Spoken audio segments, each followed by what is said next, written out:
आकाशवाणी भोपाल से प्रस्तुत हैं प्रादेशिक समाचार।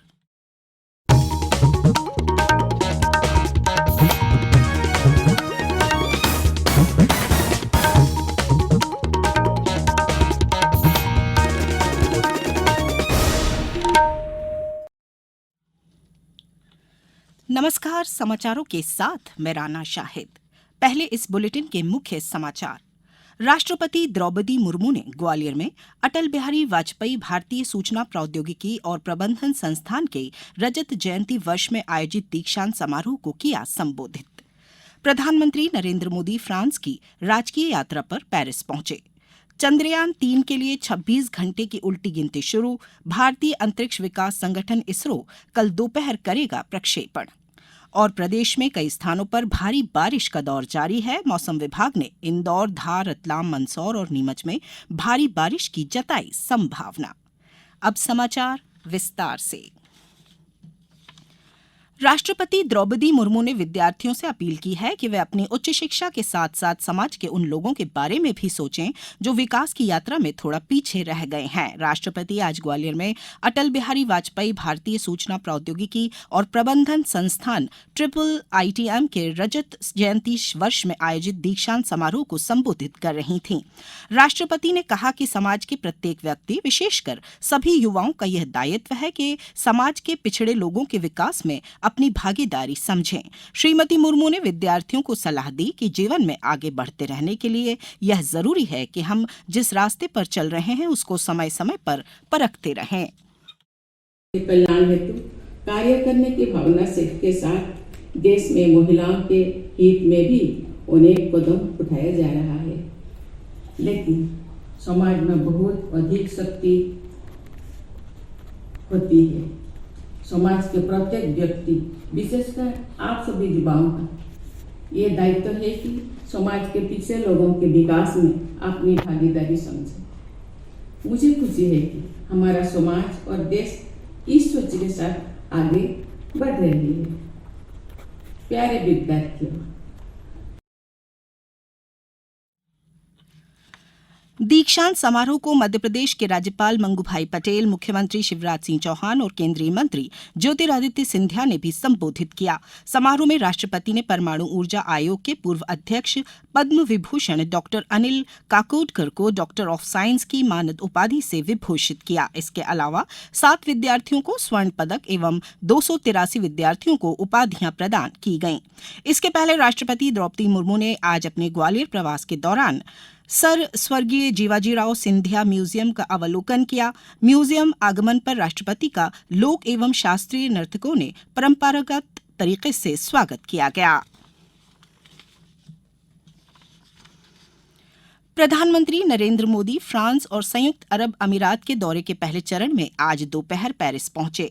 प्रधानमंत्री कल बैस्टिल डे परेड में मुख्य अतिथि होंगे। भारत की तीनों सेनाओं की एक टुकड़ी भी इस परेड में हिस्सा लेगी। आमतौर पर बैस्टिल डे उत्सव में किसी विदेशी नेता को मुख्य अतिथि नहीं बनाया जाता। इस परेड में विदेशी सशस्त्र बल भी सामान्य रूप से भाग नहीं लेते।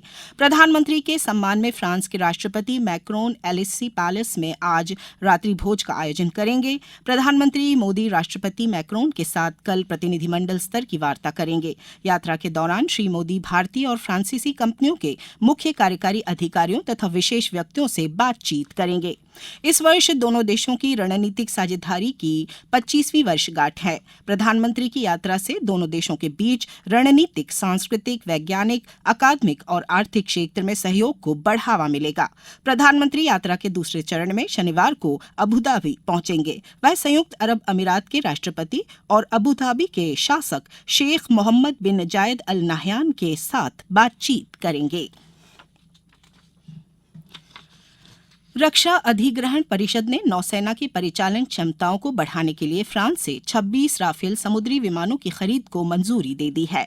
रक्षा मंत्री राजनाथ सिंह की अध्यक्षता में आज परिषद की बैठक हुई।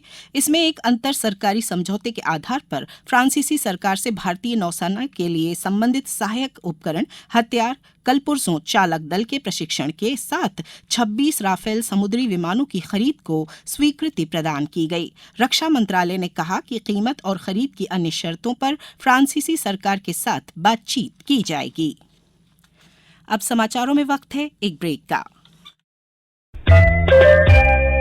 ये समाचार आप आकाशवाणी भोपाल से सुन रहे हैं। हमारे समाचारों को अब आप कभी भी और कहीं भी अपनी सुविधा के अनुसार सुन सकते हैं।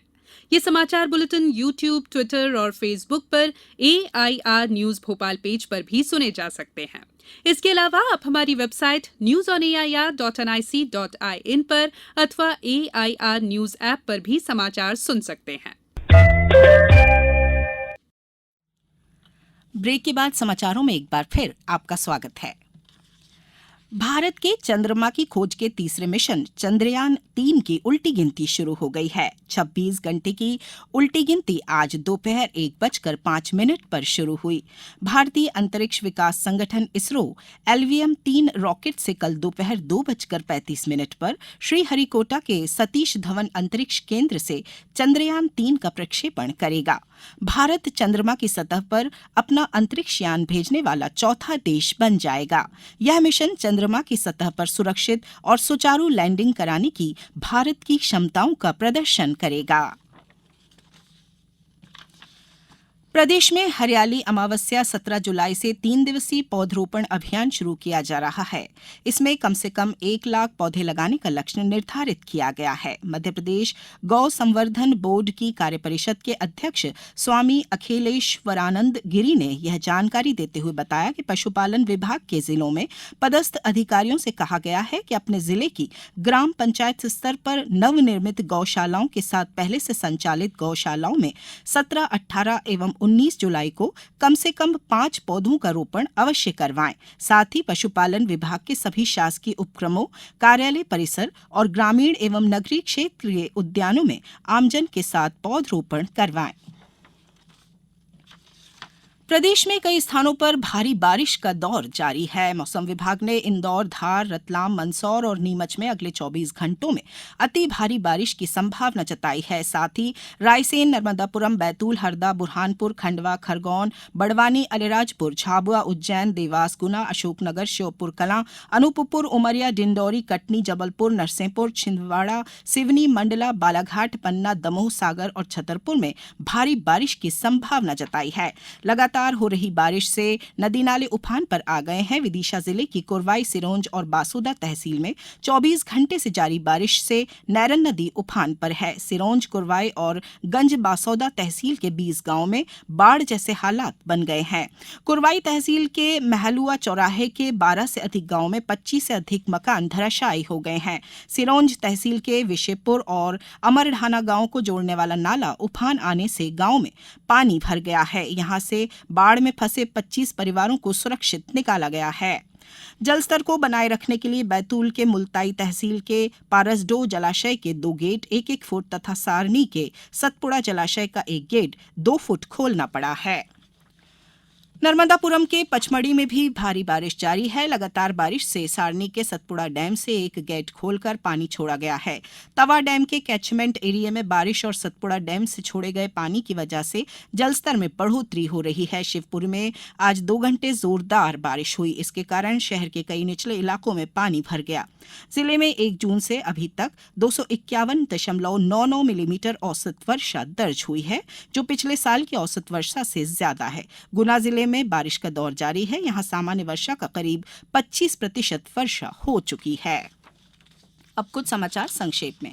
राष्ट्रीय खाद्य सुरक्षा मिशन के तहत शहडोल के कृषि विज्ञान केंद्र में सोयाबीन उत्पादन तकनीक पर किसानों को विशेष प्रशिक्षण दिया गया।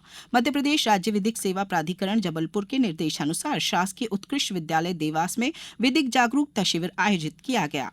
मुरैना में स्वतंत्रता संग्राम की 75वीं वर्षगांठ पर आयोजित किए जा रहे राष्ट्रव्यापी अमृत महोत्सव के दौरान पुलिस ने आज स्वतंत्रता संग्राम सेनानी असगर खां का सम्मान किया। इस बुलेटिन में फिलहाल इतना ही। दीजिए इजाजत। नमस्कार।